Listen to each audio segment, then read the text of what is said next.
আসসালামু আলাইকুম। সবাই কেমন আছেন? আশা করি আল্লাহর রহমতে ভালোই আছেন।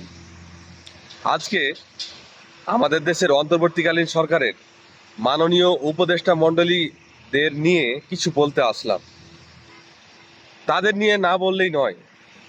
তারা যে দেশ চালাচ্ছেন বা তারা একটা বিপ্লবের মধ্যে দিয়ে আসছেন এবং বিপ্লবী সরকার তাদের কাজে কর্মে তার ছিটে ফোটা প্রমাণ নাই।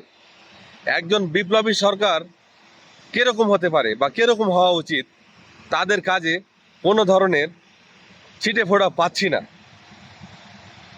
বিগত 15-16 বছর ধরে একটি দল বাংলাদেশের মানুষের উপর শোষণ, নির্যাতন, নিপীড়ন, খুন গুম, হত্যা, লুটপাট চালিয়ে এসেছে।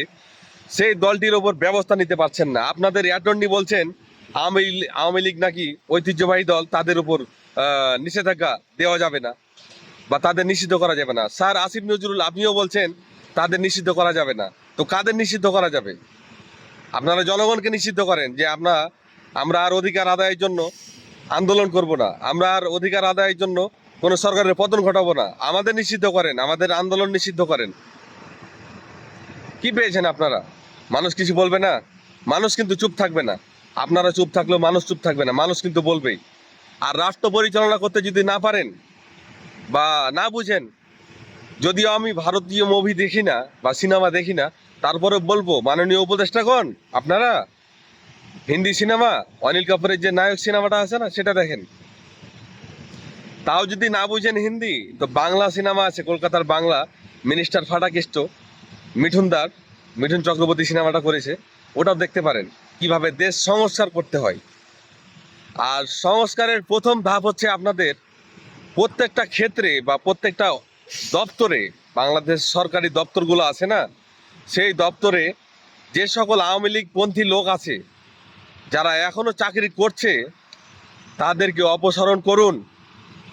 তারপরে আরও নানা স্টেপ নিন এবং ছোট ছোটোভাবে পরিবর্তন ঘটান। আমরা পরিবর্তন চাই সকল জায়গায়। আমরা চাই না আবারও আওয়ামী লীগের মতো একটি দল ফিরে আসুক বা সেই দলের রাজনীতিবিদরা রাজনীতি করুক, আবারও দেশের মানুষ বিপদে পড়ুক। তাই দয়া করে আপনারা বিড়ালের মতো না, বাঘের মতো হয়ে একজন বিপ্লবী সরকার কিভাবে দেশ চালায় সেভাবে দেশ চালান। বিপ্লবী সরকারের কখনো এরকম প্রুফ হয় না যে মিডিয়ার সামনে এসে মিউ মিউ করবেন, কথা বলতে পারবেন না। আপনাদের উপদেষ্টার অভাব হলে বিদেশে পড়ে আছে আমাদের পিনাকি দাদা, পিনাকি ভট্টাচার্য, ওকে আনেন, কনক সরকারকে আনেন, ইলিয়াস হোসেনকে আনেন, আরও অনেকে আছে যারা এই সম্বন্ধে ইন্টেলিজেন্ট বা দেশের সম্বন্ধে, দেশের আইন শৃঙ্খলা এবং নানা বিধি সম্বন্ধে তাদের যে ধারণা আছে তাকে নিয়ে কাজে লাগান। আপনারা যদি না বুঝেন এভাবে, তারপরে বলছি, এভাবে দেশ চালায়েন না। এভাবে দেশ চালালে আবারও আমরা জনগণ বিপদে পড়বো। আপনাদের কর্মকাণ্ড দেখে মনে হচ্ছে আবারও আপনারা হাসিনাকে ফিরিয়ে আনবেন, আবারও তাকে রাজনীতি করার সুযোগ দেবেন এই বাংলাদেশে। দেখুন, সতর্ক করে রাখি বাংলাদেশের জনগণ এবং উপদেষ্টাগণ, এই আওয়ামী লীগ বা এই হাসিনা আবারও যদি ফিরে আসে, আবারও যদি রাজনীতি করতে পায়, তাহলে আমাদের ওপর চরম প্রতিশোধ নেবে, জনগণের উপরে চরমভাবে প্রতিশোধ নেবে, যেটা অসহ্যকর হয়ে যাবে। বেঁচে থাকতে পারবেন না ভালোভাবে। এই বলে আমার বক্তব্য শেষ করছি। সবাই ভালো থাকবেন।